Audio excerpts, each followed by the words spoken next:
दोस्तों हमारे चैनल दर्पण ज्ञान सागर में आप सभी का स्वागत है।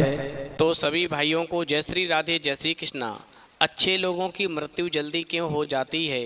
तो वीडियो शुरू करने से पहले मेरा आप सभी से अनुरोध है, यदि आपने अभी तक हमारा चैनल सब्सक्राइब नहीं किया है तो प्लीज़ आप हमारे चैनल को अभी सब्सक्राइब अवश्य कर लें, क्योंकि आपका एक सब्सक्राइब हमारे लिए बहुत ही महत्व रखता है। और कहानी के अंत तक बने रहें। देखिए, एक जंगल में एक तीतर का जोड़ा रहता था। वो बड़े ही प्रेम से अपना जीवन यापन किया करता था। तीतर रोजाना भोजन की तलाश में जाता था और शाम को वापस आता था तो पति पत्नी दोनों ही बड़े ही प्रेम से मिलकर के बैठ कर के भोजन ग्रहण करते थे।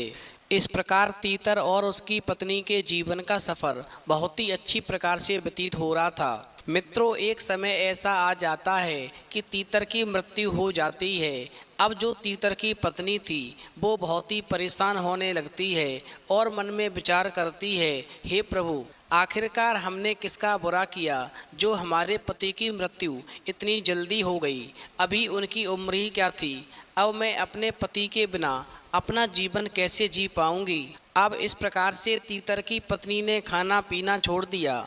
अब एक दिन क्या होता है कि उधर से एक सन्यासी गुजरते हैं तो उन सन्यासी की नज़र उस तीतर की पत्नी पर पड़ जाती है जो बहुत ही उदास अवस्था में बैठी हुई थी। अब सन्यासी उस तीतर की पत्नी के पास जाते हैं और उससे पूछने लगते हैं, क्या बात है, तुम इतनी उदास क्यों हो?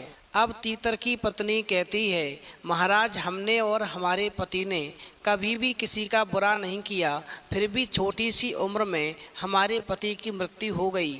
आखिर बताओ, हम अपने पति के बिना जीवन कैसे जिए? मित्रों, इस प्रकार तीतर की पत्नी की बात सुनने के बाद में वो सन्यासी कहने लगे, अच्छे लोगों को मृत्यु जल्दी आती है, इसके पीछे एक कारण है।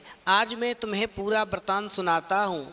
तुम मेरी बात को पूरी तरह ध्यान से सुनना, फिर तुम्हारे मन का संशय पूरी तरह से दूर हो जाएगा। मित्रों, इस प्रकार वो सन्यासी तीतर की पत्नी से कहते हैं कि तुम्हारा प्रश्न है, अच्छे लोगों की मृत्यु जल्दी क्यों हो जाती है। अक्सर ये देखा जाता है कि अच्छे से और धर्म पर चलने वाले लोगों की मृत्यु अक्सर जल्दी ही हो जाती है। शास्त्रों में बताया गया है कि पशु पक्षी जीव जंतुओं की तरह ही मनुष्य की उम्र भी कलयुग के अंत तक 20 साल ही रह जाएगी।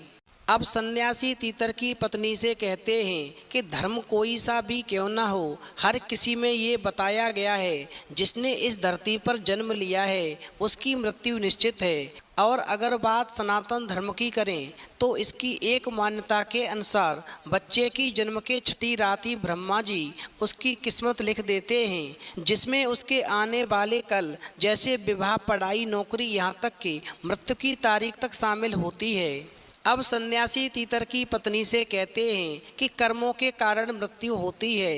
ये निर्णय तो भगवान ही करते हैं कि किसकी उम्र कितनी है। आपने एक कहावत तो अवश्य सुनी होगी कि जितनी चाबी भरी राम ने उतना चले खिलौना। इस कहावत से साफ है कि किसकी मृत्यु कब होनी है ये तो भगवान ही तय करते हैं। वैसे तो अच्छी लोगों की मृत्यु जल्दी हो जाने के पीछे कई कारण हैं, लेकिन पहला कारण समझने के लिए आपको ये जानना होगा कि हम जो कुछ भी हैं इस जन्म में करते हैं उसका जवाब हमें ऊपर यमराज को देना होता है। अगर उसके पाप का पलड़ा भारी होता है तो उसे नरक में यातनाएं काटनी पड़ती हैं, और अगर पुण्य का पलड़ा भारी होता है तो उसे स्वर्ग का सुख मिलता है। और यही चक्र कई युगों तक चलता रहता है जब तक उसे मोक्ष की प्राप्ति नहीं हो जाती। इस मृत्यु लोक में हर कोई अपने किए की सजा ही भुगतने के लिए आता है। कोई आत्मा इंसान बनती है तो कोई जानवर के शरीर में प्रवेश करती है।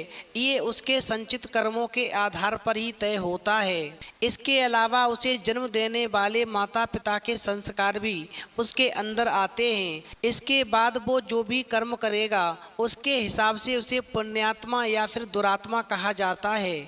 अब यही पुण्य आपकी मृत्यु की तारीख को भी बदल देते हैं। जिस तरह से एक जज जेल में रहने वाले कैदी के व्यवहार को देख करके उसकी सज़ा कम कर देता है, ठीक उसी तरह भगवान भी देखते हैं कि इंसान मृत्यु लोक में जाने के बाद अच्छे कर्म कर रहा है और उसे अपने किए की सज़ा मिल चुकी है, और जब उन्हें लगता है कि अब उसे मृत्यु लोक में नहीं रहना चाहिए तो वो उसे अपने पास बुला लेते हैं। अच्छे लोग हमेशा अपने पाप का फल जल्दी ही काट लेते हैं। भगवान के दंड विधान के अनुसार हर व्यक्ति को केवल उतना ही दंडित किया जाता है जितना उसने पाप किया है। अब क्योंकि अच्छे लोगों के पाप कर्म हमेशा बुरे लोगों के पाप कर्मों की तुलना में कम होते हैं, इसीलिए अच्छे लोग अपने पाप कर्मों का फल हमेशा जल्दी ही भुगत लेते हैं। हमेशा ध्यान रखना, भगवान हर जीव को किसी न किसी उद्देश्य के साथ ही इस मृत्यु लोक में भेजते हैं और भगवान का अपना अवतार भी उन्हीं उद्देश्यों में शामिल होता है। इसीलिए जब वो उद्देश्य जल्दी पूरे हो जाते हैं तब भगवान उन्हें वापस बुला लेता है। अर्थात अच्छे लोगों की मृत्यु उनके अच्छे कर्मों पर ही निर्भर करती है। इसके अलावा आपको एक बात और बता दूं कि जो लोग ये कहते हैं कि मरने के बाद इंसान खाली हाथ जाता है, उन्हें ये जान लेना चाहिए कि 3 चीज़ें ऐसी हैं जो मरने के बाद भी मनुष्य के साथ जाती हैं। पहला संचित कर्म, दूसरा स्मृति और तीसरा जागृति। इसीलिए आप मन में ये कभी ना सोचें कि इंसान खाली हाथ आया है और खाली हाथ जाएगा। मित्रों, इस प्रकार से सन्यासी की बात सुनकर के और वो तीतर की पत्नी पूरी तरह से संतुष्ट हो जाती है और उसके चेहरे की उदासी समाप्त हो जाती है। वो समझ जाती है कि इस संसार में ईश्वर की मर्जी के बिना इस दुनिया में पत्ता तक नहीं हिलता। इस दुनिया में हर जीव एक विशेष काम के लिए भेजा जाता है, क्योंकि अच्छे जीव उस कार्य को बहुत ही जल्दी पूरा कर लेते हैं और फिर जीव का पृथ्वी पर आने का उद्देश्य जब पूरा हो जाता है तो भगवान उसे अपने पास बुला लेते हैं। मित्रों, क्या आपने कभी एकांत में ये सोचा है कि आपको ये मानव जीवन क्यों मिला है? देखिए, महाभारत में युधिष्ठिर महाराज के एक प्रश्न के उत्तर में भीष्म पितामह ने कहा था कि मनुष्य से बढ़कर के कोई जीव नहीं है। आपको ये जानकर के आश्चर्य होगा कि 84 लाख योनियों के बाद में हमें मनुष्य का जीवन मिलता है और संसार के सभी प्राणियों में मनुष्य ही सबसे श्रेष्ठ है। इसकी वजह है मनुष्य में सत्य और असत्य का विवेक कराने वाली हमारी बुद्धि का होना।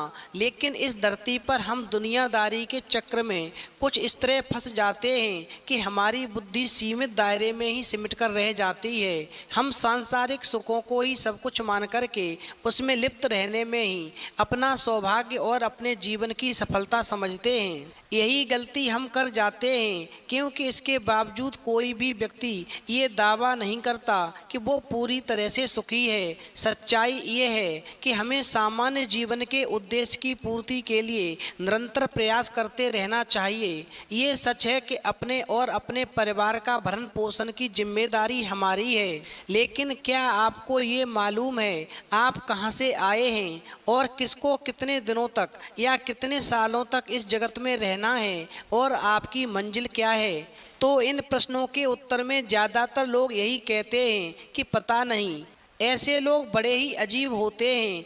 वो यात्रा तो कर रहे होते हैं पर यात्रा के संबंध में उन्हें कुछ जानकारी नहीं होती। उन्होंने मानव जीवन पाया है, लेकिन उन्हें अपने जीवन का लक्ष्य मालूम नहीं होता। हमारे आपके जीवन का मतलब है एक उद्देश्य खोज लेना और अपने भीतर शांत रहना। कहा गया है कि मनुष्य आनंद लोक का वासी है और आनंद के परम धाम तक पहुंचना ही उसके जीवन का एकमात्र लक्ष्य भी है। इसीलिए मनुष्य को इस संसार की मृग मरीचिका से निकल कर के भव्य जीवन की प्राप्ति के लिए साधना के मार्ग को अपना करके अपने गंतव्य को पहचानना चाहिए। मित्रों, इस प्रकार इन सभी बातों से ये स्पष्ट हो जाता है कि हम सभी एक निश्चित समय के लिए धरती लोक पर आते हैं और कुछ विशेष कर्मों को करने के लिए आते हैं, और जब हमारे कर्म पूरे हो जाते हैं और इस जीवन के लक्ष्य प्राप्त हो जाते हैं तो प्रभु हमें परलोक में एक सहज जगह प्रदान करते हैं। भगवान कृष्ण और अन्य कहते हैं कि वास्तविक जीवन तब शुरू होता है जब ये भौतिक जीवन समाप्त हो जाता है। मित्रों, जो लोग सदाचारी होते हैं और जीवन में अच्छे कर्म किए होते हैं वो वास्तव में विशेष होते हैं। जब उनकी मृत्यु का समय आता है तो उन्हें दुनिया को छोड़ कर के आगे की यात्रा जारी रखनी होती है। तो यदि आपको ये वीडियो पसंद आई हो तो प्लीज़ आप हमारे चैनल को सब्सक्राइब अवश्य करें, क्योंकि आपका एक सब्सक्राइब हमारे लिए बहुत ही महत्व रखता है।